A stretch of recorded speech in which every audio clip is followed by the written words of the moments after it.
Old Testament reading.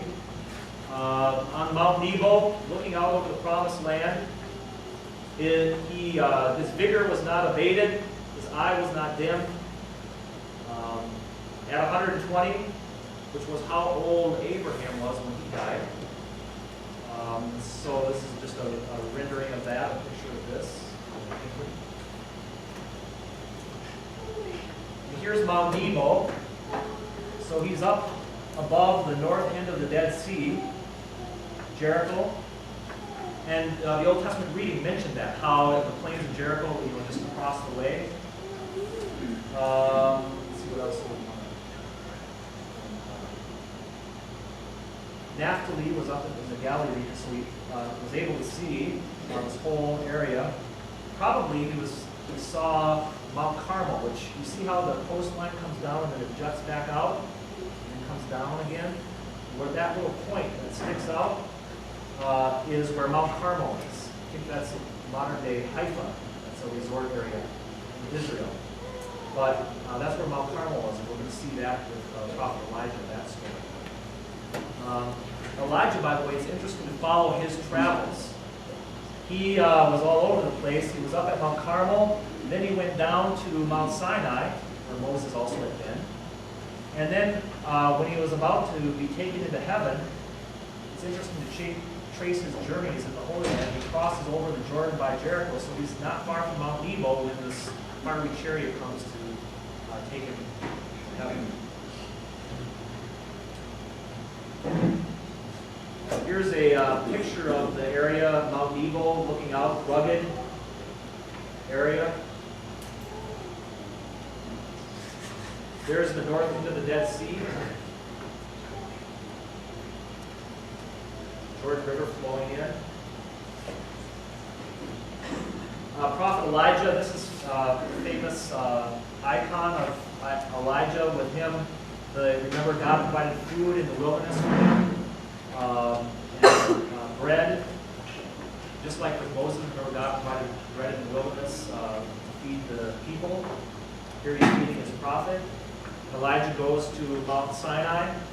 Remember, that's where he's in the cave, and he hears this mighty wind. The Lord is not in the wind. He hears this mighty fire. The Lord is not in the fire, or an earthquake. And then there's a little whisper. And then he comes out, and God speaks with him. There you see the nimbus again.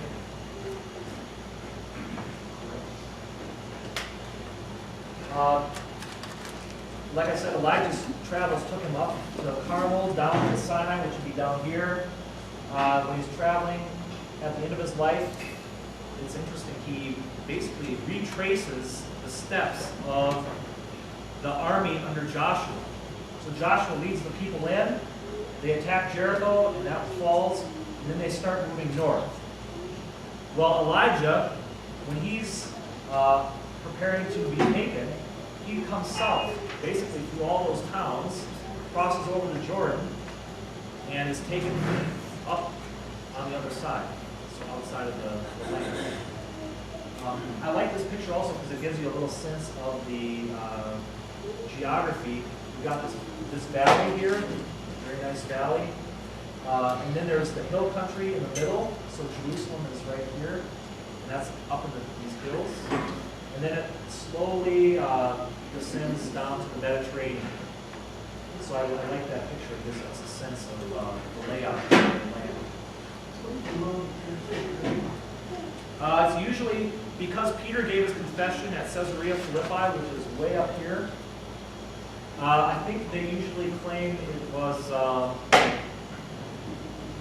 Mount Tabor, which is in the north up here. And I think it's like a lot of the headwaters for this little lake up here that flows into the Sea of Galilee and then down the Jordan River. A lot of the headwaters, or the streams, start up in that area. And then, like in Luke's Gospel, Jesus is traveling south, and remember, he goes through Samaria, which is right here. He's going through Samaria. He has his face set to Jerusalem. He's heading towards Judea. Very bad picture, I'm sorry. But this is the famous story of Moses at Mount Carmel, and Elijah at Mount Carmel, the prophets of Baal. fire from heaven. This is a rendering of the idea of the chariot, the wheels taking it, and then another one of those. Elisha is grabbing onto his mantle. He wants the cloak. So let's look at Elijah here quickly. Go to 1 Kings in the Old Testament.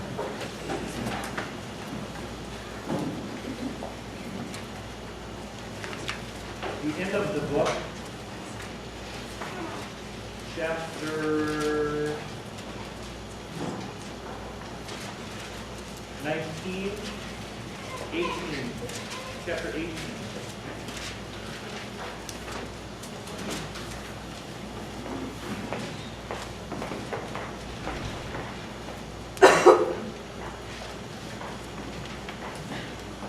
Here's the story of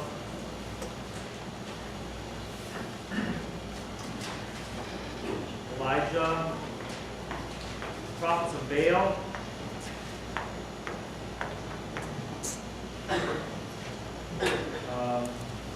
Mount Carmel, chapter 18. The Lord sends rain, chapter 19. Elijah flees, and that's where he goes to Sinai. He's fed in the wilderness with bread. Go to 2 Kings chapter 1.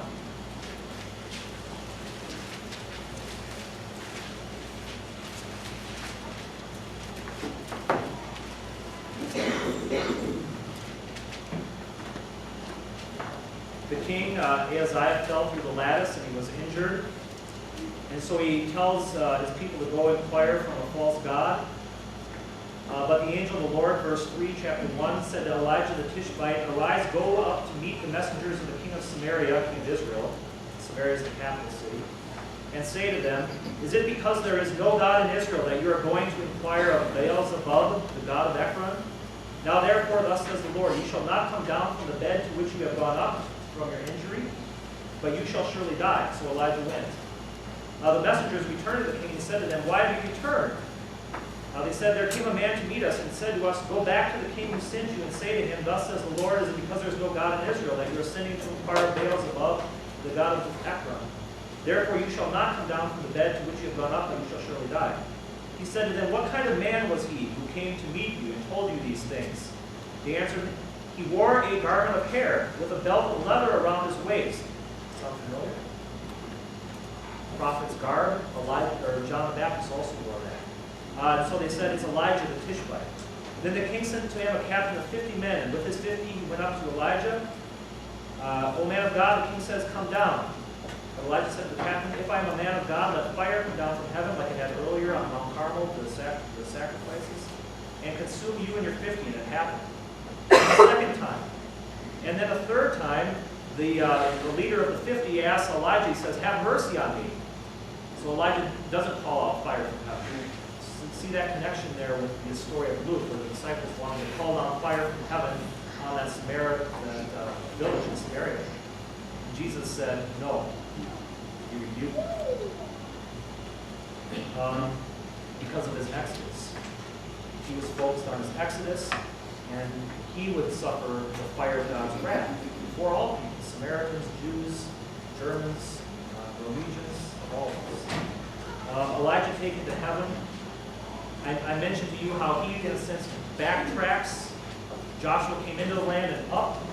Elijah goes on his way out, and he is taken up into heaven on the other side of the Jordan.